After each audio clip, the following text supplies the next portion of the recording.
শুনে রাখেন, আল্লাহ রসুল ইফতার করলেন একদিন সাদ বিন মুআযের বাড়িতে। সাদ বিন মুআয হলেন মদিনার দুটো প্রধান গোত্র, একটা আউস গোত্রের নেতা। ইফতার করার পরে উনি দোয়া পড়লেন, আফতার ইনদাকুম সাইমুন ওয়া আকালা তাআমুল আবরার ওয়া সাল্লাত আলাইহিল মালায়েকা। কি সৌভাগ্যবান সাদ বিন মুআয! কি দোয়া তিনি করলেন, তোমার বাড়িতে সায়েমরা ইফতার করুন, নেককার মানুষরা তোমার খাদ্য ভক্ষণ করুন, তোমার বাড়িতে ফেরেশতারা রহমত নাজিল করুন। কি সৌভাগ্যবান সাদ বিন মুআয! তিনি এমন একজন ব্যক্তিকে ইফতার করিয়েছেন, বিশ্ব ইতিহাসে তার কোনো তুলনা নাই, যিনি দুনিয়া আখিরাতের নেতা মুহাম্মদ রাসূলুল্লাহ সাল্লাল্লাহু আলাইহি ওয়াসাল্লাম। তার সমস্ত সিয়ামের নেকি সাদ বিন মুআযের আমলনামায় লেখা হয়ে গেল। বলুন আলহামদুলিল্লাহ। আপনাদের কি মন চায় না নেককার মানুষগুলোকে দাওয়াত দিয়ে ইফতার করাতে? ঠিক অমনি করে আপনার বাড়ির নেককার মানুষ ভক্ষণ করুন আপনার খাদ্য, কোনো বদকার জন্য আপনার খাদ্য ভক্ষণ না করে, কারণ বদকার তো দোয়া করবে না। এটা বদকার যদি মরেও যায়, মা বাকাত আলাইহিস সামাওয়াতু ওয়াল আরদ, আসমান জমিন তার জন্য কাঁদে না। কিন্তু একটা মুসল্লি যদি মারা যায়, আসমান জমিন তার জন্য কাঁদে, হায় আমার মাটির বুকে লোকটা সেজদা করতো, আজকে সেজদা করার লোক থাকবে না। ওয়াসাল্লাত আলাইহিল মালায়েকা, আল্লাহ আপনার বাড়িতে ফেরেশতা রহমত বর্ষণ করুন। ফেরেশতা যদি দোয়া করে আপনার জন্য, ফেরেশতার দোয়া কি ফেরে না? এইভাবে যদি আমরা আমাদের সমাজটা গড়ে তোলার চেষ্টা করি, ইনশাআল্লাহ সুন্দর সমাজ হবে। আহলে হাদিসের ঘর কোনো ছবি মূর্তি ভরা থাকবে না। ছবি মূর্তি কোশ্চিনকালে কোনো ঘরে রাখবেন না। লা তাদখুলুল মালায়েকাতু বাইতান ফীহি কালবুন ওয়ালা তাসাবীর, ওই গৃহে কখনোই রহমতের ফেরেশতা প্রবেশ করে না যে গৃহে ছবি এবং মূর্তি আছে।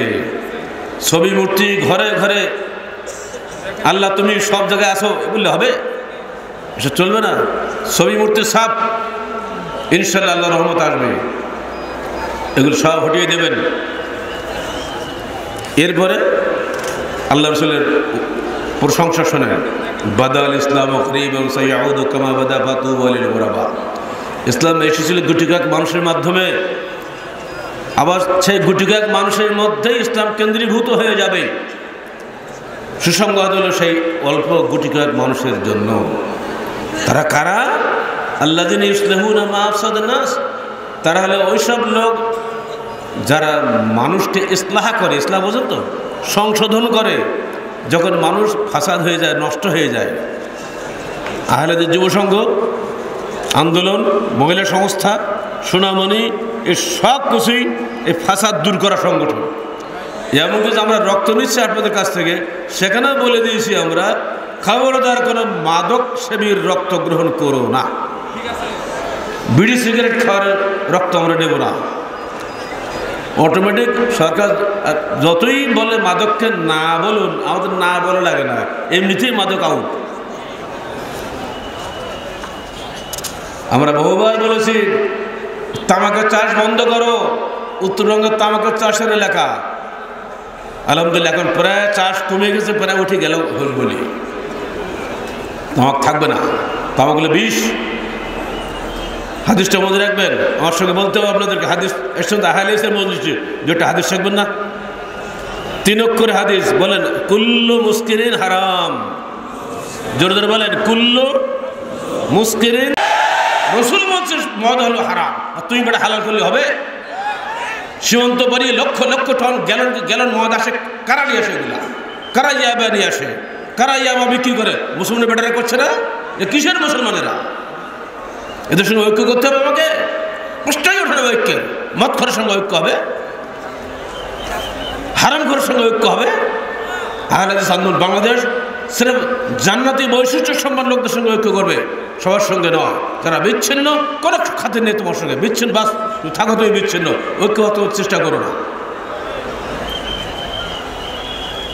এবার আসেন আকীদার ক্ষেত্রে আমরা মধ্যপন্থী বলেছি একটু আগে।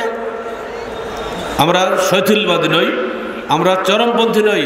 আল্লাহ বলছেন, কাযালিকা জাআলনাকুম উম্মাতান ওয়াসাতান লিতাকুনু শুহাদা আলান নাস, আমরা তোমাদেরকে মধ্যপন্থী উম্মত করেছি যাতে কিয়ামতের দিন সকল মানুষের উপরে তোমরা সাক্ষ্যদাতা হতে পারো। সাক্ষ্যদাতা যারা হয় তারা মধ্যপন্থী হয় না। একদিকে টানি কিছু বললে কেউ তারা কেউ সালিশ মানবে নাকি? সালিশ যে হবে সে মধ্যপন্থী থাকতেই হবে, তাকে নিরপেক্ষ থাকা লাগবে না। আহলে হাদিস হলো সেই দলভুক্ত, মুসলমান হবে সেই দলভুক্ত যারা মধ্যপন্থী, কোন অবস্থায় এরা চরমপন্থী হবে না।